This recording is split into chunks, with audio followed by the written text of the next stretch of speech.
Democracy త్రిసభ్య committee పెద్దలందరికీ కూడాను ముందుగా నమస్కారాన్ని, అదేవిధంగా ఈ సమావేశానికి విచ్చేసినటువంటి అందరికీ నమస్కారాలు తెలియజేస్తూ, నా పేరు ఫారూక్ షబీ అండి.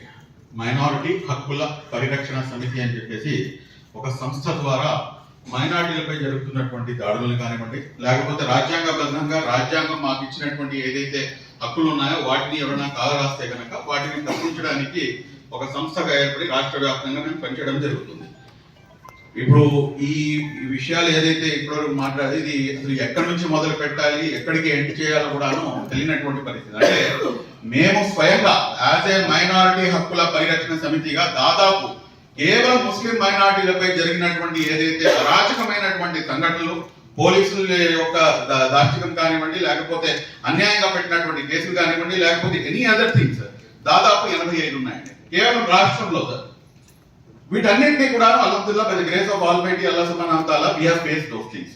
మేము డైరెక్ట్ గా వాటిని ప్రతి దాంట్లో కూడా దిగి ఇది ఎందుకు జరుగుతుంది అని చెప్పేసి ప్రశ్నించడానికి వెళ్ళడం అనేది నా యొక్క నైతిక బాధ్యత. ఎందుకంటే నేను పెట్టుకున్న పేరు, నడులో వేసుకున్నటువంటి ట్యాగ్ ఏంటంటే మైనారిటీ హక్కుల పరిరక్షణ సమితి అని.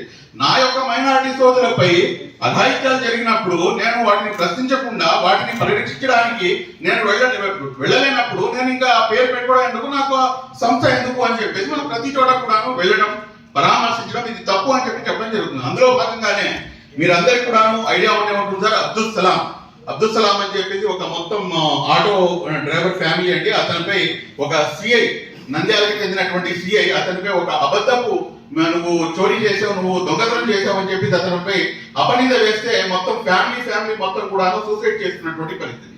అక్కడి నుంచి తీసుకుని ఆ మొత్తం దాన్ని మొత్తం రాష్ట్ర వ్యాప్తంగా కూడాను సంచలనం జరిగినటువంటి పరిస్థితి అది. ఆ ఇష్యూలో మీరు దీన్ని న్యాయం చేయండి అని చెప్పేసి మేము నంద్యాల దాకా పోయి దానిపై ఒక ఉద్యమం మాదిరిగా దాన్ని తీసుకెళ్ళడం జరిగింది. సేమ్ అదే సంఘటన లాగానే 2021లో అక్బర్ బాషా అని చెప్పేసి మైదుకూర్ అండి అతనిది. మైదుకూర్లో అతను కూడా ఏం చేశాడంటే, ఇలాగా నా యొక్క భూమిని లాక్కున్నారు, నేను కష్టార్జితంగా నాకు వచ్చినటువంటి భూమిని, కాబట్టి నాతో అన్యాయం జరిగింది, నేను అబ్దుల్ సలాంని ఎవరైతే నంద్యాలలో ఆత్మహత్య చేసుకున్నాడో ఆ అబ్దుల్ సలాంని నేను స్ఫూర్తిగా తీసుకొని మేము మొత్తం ఫ్యామిలీ మొత్తం ఆత్మహత్య చేసుకుంటాం అని చెప్పేసి ఇంకో సూసైడ్ వీడియో ఒకటి అతను రిలీజ్ చేశాడు. అది చూడంగానే ఇమ్మీడియట్ గా మా బాధ్యతగా నేను ఫస్ట్ చేసిన పని ఏంటంటే ఎస్పీ గారికి ఇన్ఫార్మ్ చేశానండి. కడప ఎస్పీ గారికి డైరెక్ట్ గా ఫోన్ చేసి, sir this is the situation, దీన్ని కాస్త మీరు అతన్ని సేఫ్ గార్డ్ చేయండి. మేము ఇప్పుడు నైట్ అరౌండ్ 10:30కి నేను అతనికి కాల్ చేశాను. నేను మార్నింగ్ 5:30కి అలా బయలుదేరుతాం సార్, మేము అరౌండ్ 5-6 అవర్స్ మేము చేరుకుంటాం కాబట్టి వీ కెన్ అతన్ని కూర్చోబెట్టి మనం వెళ్ళడానికి గల ముఖ్య కారణం ఏంటంటే ఇస్లాంలోనే కాదు మానవతా దృక్పథంగా కూడా అయినా కానీ ఏదైతే ఆత్మహత్య అనేది మహాపాపం, ఈ విషయాన్ని అతన్ని కూర్చోబెట్టి అతన్ని మాట్లాడదామని చెప్పేసి అక్కడ దాకా మేము బయలుదేరి వెళ్తే మార్గం మధ్యలో ఆపివేసి మమ్మల్ని అరెస్ట్ చేయడం జరుగుతుంది. అరెస్ట్ కూడా కాదు, మిమ్మల్ని మేము విజయవాడ పంపించేస్తామంటే మీరు వెళ్ళడానికి లేదు, మీరు కనుక అక్కడికి వెళ్తే ఇష్యూ పెద్దదవుతుంది అంటారు. నేను అక్కడ నుంచొని నేను వాదన చేస్తాను వాళ్ళతో, ఎందుకు నేను వెళ్ళకూడదు, పాస్పోర్ట్ ఏమైనా కావాలా, వీసా ఏమైనా కావాలా అని చెప్పేసి చాలా గట్టిగా వాళ్ళతో వాదన చేయడం జరుగుతుంది. బై ద గ్రేస్ దేవుడి యొక్క అనుగ్రహం మా మీద ఉంది కాబట్టి అది మేము ఫేస్బుక్ లైవ్ పెట్టడం జరిగింది. ఆ ఫేస్బుక్ లైవ్ అరౌండ్ 2:10కి ఆ ఫేస్బుక్ లైవ్ అనేది నడిచింది. దాని తర్వాత మమ్మల్ని అరెస్ట్ చేసి పోర్మామిళ్ళ పోలీస్ స్టేషన్ కి తరలించడం జరుగుతుంది. అప్పుడు సిపిఐ రామకృష్ణ గారికి నేను మెసేజ్ పెట్టడం జరుగుతుంది, sir this is the situation అని. ఎందుకంటే మా దగ్గర ఫోన్ కూడా లాక్కున్నారు. దాని తర్వాత నుంచి సాయంత్రం 7 గంటల వరకు మమ్మల్ని నిర్బంధంలో ఉంచి 7 o'clockకి వచ్చి లేదని పదండి మనం గవర్నమెంట్ హాస్పిటల్కి వెళ్ళాలి. గవర్నమెంట్ హాస్పిటల్ జరిగితే మాకు అర్థమైంది సీనింగ్ వీళ్ళు ఏదో ఒకటి కుట్ర చేశారు, కేసు పెట్టారని చెప్పి. అక్కడికి వెళ్ళి జడ్జి ముందు ప్రెజెంట్ చేసేంత వరకు కూడా మాకు తెలియదు సార్. ఆ దేవుడైనటువంటి అల్లాహ్ సుబ్హానహు వ తఆలాపై ప్రామిస్ చేసి చెప్తున్నాను, మేము చేసిన తప్పు 0.0001% ఇప్పుడు తప్పు చేయడం. వాళ్ళు చేసింది ఏంటంటే అక్కడ నుంచోబెట్టి అటెంప్టివ్ మర్డర్ కేసు పెట్టారు. 307 అంటే నేను కాసేపు నాకేం అర్థం కాలేదు, నేను ఎవరు మర్డర్ చేయడానికి వచ్చాను బాబు అని చెప్పి. సరే తీరా తీసుకెళ్లి మమ్మల్ని ప్రెజెంట్ చేస్తే మెజిస్ట్రేట్ గారి ముందు నేను చెప్పాను ఇదంతా జరిగిందండి, నాకు ఇక్కడికి వచ్చిన తర్వాత నా ముందు ఇస్తున్నారండి ఇది ఇలాగా అంటే లేదండి అని చెప్పేసి 14 రోజులు రిమాండ్ అని చెప్పేసి వేశారు. జీవితంలో ఏ రోజు కూడా పోలీస్ స్టేషన్ స్టెప్స్ ఎక్కని వాళ్ళు తీసుకెళ్లి 5 రోజులు కడప సెంట్రల్ జైలు నిర్బంధించారు. అక్కడ లోపలికి వెళ్ళిన తర్వాత వాళ్ళు ప్రతి ఒక్కళ్ళు అడిగారు, ఎందుకు మీరు వచ్చారు చూడటానికి ఒక 5 పూట్ల నమాజ్ చేసే వాళ్ళగా చాలా ఆధ్యాత్మికంగా ఉన్నారు కదా, మీరే తప్పు చేశారు అని చెప్పేసి మేము కూడా చాలా కుంగిపోయాం. కానీ అప్పటికి లోపలికి వెళ్ళిన తర్వాత అర్థమైంది, అరే మేము తప్పు చేయలేదు, ఒక తప్పు జరుగుతుంటే ఇది తప్పు అని చెప్పడానికి పోతే ఈ రకంగా మా మీద కేసు పెట్టారు. దాని తర్వాత వితిన్ 4 days లో బెయిల్ రావడం జరిగింది సార్. ఆ బెయిల్ రావడానికి మూల కారణం ఏంటంటే ఎప్పటికైనా కానీ తప్పు చేసిన దొంగ ఎలాగైనా కానీ పట్టుబడతాడు.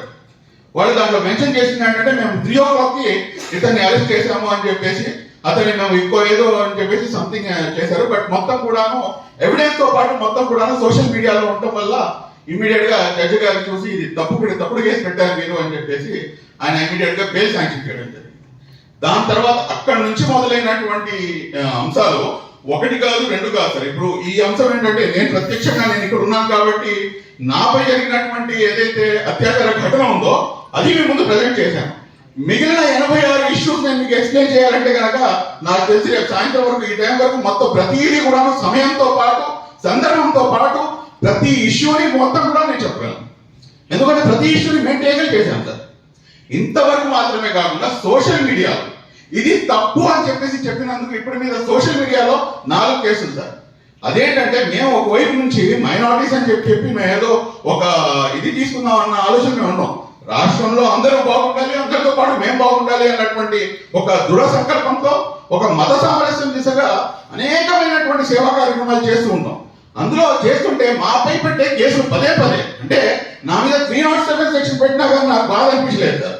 కానీ మాట్లాడితే 153A అంటే ఈ మత సామరస్యాన్ని విచ్ఛిన్నం చేయడానికి ఇతను ప్రయత్నం చేస్తున్నాడు అని చెప్పి అది ఏంటంటే అది మింగిల్ చేసుకుంటే చాలా కష్టం అవుతుంది. ఎందుకంటే మనం ఒక వైపు నుంచి కష్టపడుతుంది మత సామరస్యం కోసం, రెండో వైపు నుంచి నువ్వు నా మీద పెడుతున్న కేసులు నేను మత సామరస్యాన్ని విఘాతం చేస్తున్నావు అని చెప్పి ఇక్కడితో ఆగకుండా 1 or 2 కాదు సార్. ఎలా ఉంది సింపుల్ గా ఒక ఇన్వర్టెడ్ కామాస్ లో చెప్పారంటే కనుక ప్రశంసిస్తే పదవులు, ప్రశ్నిస్తే కేసులు అన్న విధంగా ఈ యొక్క రాష్ట్ర ప్రభుత్వం యొక్క తీరు ఉంది. నేను గతంలో చాలా మంది మా మీద ఒక స్టాంప్ వేస్తారు, అదేంటంటే మీరు తెలుగుదేశం పార్టీకి మీరు వత్తాసు పలుకుతున్నారు అని చెప్పి. తెలుగుదేశం పార్టీ అధికారంలో ఉన్నప్పుడు కూడా ప్రశ్నించింది ఈ నోళ్ళేనండి. ఈ నోరు వేసుకొని మేము ప్రశ్నించాం. 4.5 సంవత్సరాలు మీరు అధికారం మాకు దూరం పెట్టారు అని చెప్పేసి వైజాగ్ లో జగదాంబ సెంటర్ నుంచి కలెక్టరేట్ వరకు కూడాను ర్యాలీ చేసినటువంటి సందర్భాలు కూడా మాకే చెందుతాయి. అయినా కానీ లేదు, మీరు ఒక పార్టీకి చెందిన వాళ్ళు అని చెప్పేసి ఒక ముద్ర వేసేసి ఒక విధంగా ఏంటంటే కార్నర్ చేసే ప్రయత్నం చేస్తున్నారు. ఇది ఇక్కడతో ఏ విధంగా దీనికి ముందుకు తీసుకెళ్ళాలి, ఏ విధంగా దీనిపై మాట్లాడాలో కూడాను అర్థం కానటువంటి పరిస్థితి సార్. థ్యాంక్ యూ అండి. బ్రాడ్గా ఏ టైప్ ఆఫ్ కేసెస్ పెట్టినారు అని 86 కేసెస్ అన్నారు కదా, కొన్ని బ్రాడ్గా 1-2 దేశద్రోహం కేసులు కూడా ఉన్నాయి సార్ ఇందులో. ఎందుకంటే పైన టోపీలో గడ్డం ఉంది కదా, సో అది మినిమం కామన్ సెన్స్ కదా. 120B, దాని తర్వాత 153A, దాని తర్వాత 307. ఇంకా దారుణం ఏంటంటే సోషల్ మీడియాలో ఒక పార్టీకి అనుకూలంగా ఒక వ్యక్తి పోస్ట్ చేశాడని చెప్పేసి అతను పోలీసు వాళ్ళు నిర్బంధించి అతను తీసుకెళ్లి విపరీతంగా కొట్టి జస్ట్ ఒక 1 week 10 days బ్యాక్ అయింది సార్. అది 1 week 10 days బ్యాక్ అతన్ని విపరీతంగా కొట్టి అతన్ని బయటికి వెళ్ళారు. అతను బయటికి వెళ్ళి నోరు విప్పి మాట్లాడిన సంఘటనలు సార్. ఎందుకంటే దేవుడు నాకు నోరు ఇచ్చాడు కాబట్టి నేను మాట్లాడేస్తాను. ఇప్పుడు 1 పెట్టారు 2 పెట్టారు, నా మీద 5 కేసులు ఉన్నాయి. I'm ready for another 50 also. ఎందుకంటే నేను ఇంకా ఎందుకంటే తప్పు చేయనప్పుడు మనం భయపడాల్సిన అవసరం లేదు అని చెప్పేసి. బట్ భయపడే వాళ్ళు ఎంతమంది ఇప్పుడు మహిళలు ఇంత మాట్లాడుతూ ఆ తల్లి మాట్లాడుతూ వాళ్ళ యొక్క ఆవేదన వర్ణించలేదు. ఇలా వర్ణించలేని వారు ఇంకా అనేక మంది ఉన్నారు. ఇంకా దీంతో చాలా మన కర్నూలు నుంచి సోదరులు వచ్చారు, వాళ్ళే మాట్లాడితే బాగుంటుందని చెప్పేసి నేను ఆ అంశాన్ని మాట్లాడలేదు. ఆ అంశం వాళ్ళే మాట్లాడతారు. పెద్దలు